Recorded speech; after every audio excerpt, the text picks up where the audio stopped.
ফের ঘটে গেল ভয়াবহ রেল দুর্ঘটনা। এবার ঘটনাস্থল উত্তরপ্রদেশের গোন্ডা।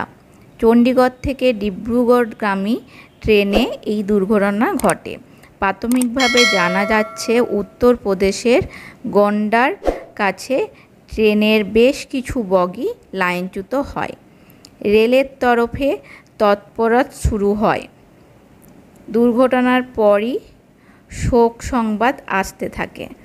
ইতিমধ্যেই এসডিআরএফ, এনডিআরএফ তৎপরতা রয়েছে। রেলের তরফে সিপিআরও পঙ্কজ সিং জানিয়েছেন, উদ্ধারের তৎপরতা শুরু হয়েছে। চণ্ডীগড় ডিব্রুগড় এক্সপ্রেস নাম্বার 15904 ট্রেনের প্রায় 6টি বগি লাইনচ্যুত হয়েছে। এই দুর্ঘটনার বিষয়ে দাবি করা হচ্ছে যে লোকো পাইলট কিছুক্ষণ আগে বিস্ফোরণের শব্দ শুনেছিলেন। ঘটনায় বহু যাত্রী আহত ও 4 জনের মৃত্যু হয়েছে বলে এখনও পর্যন্ত শোনা যাচ্ছে। এই ট্রেনটি চণ্ডীগড় থেকে ডিব্রুগড় যাওয়ার সময় দুর্ঘটনা ঘটে। তদন্তের দিক থেকে তদন্ত শুরু করেছে, তবে দুর্ঘটনার প্রকৃত কারণ সম্পর্কে এখনও নিশ্চিত তথ্য পাওয়া যায়নি। স্টেশনের মতিগঞ্জ সীমান্তে এই দুর্ঘটনাটি ঘটেছে। দুর্ঘটনার খবর পাওয়া মাত্রই রেলের সব ঊর্ধ্বতন কর্মকর্তারা ঘটনাস্থলে পৌঁছেছেন এবং বর্তমানে উদ্ধার কাজ চলছে। দুর্ঘটনার পর এই রুট দিয়ে যাওয়ার 11টি ট্রেন ডাইভার্ট করা হয়েছে এবং 2টি ট্রেন বাতিল করা হয়েছে।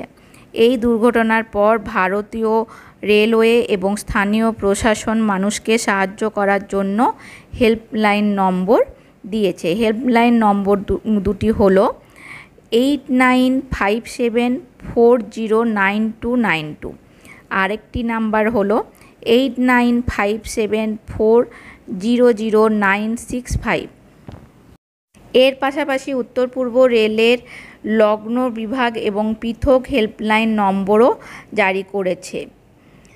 বাণিজ্যিক নিয়ন্ত্রণ 9957555984, ফুরকেটিং 9957555966, মারিয়ানি 6001882410, শিমালগুড়ি 8789543798, তিনসুকিয়া 9957555959,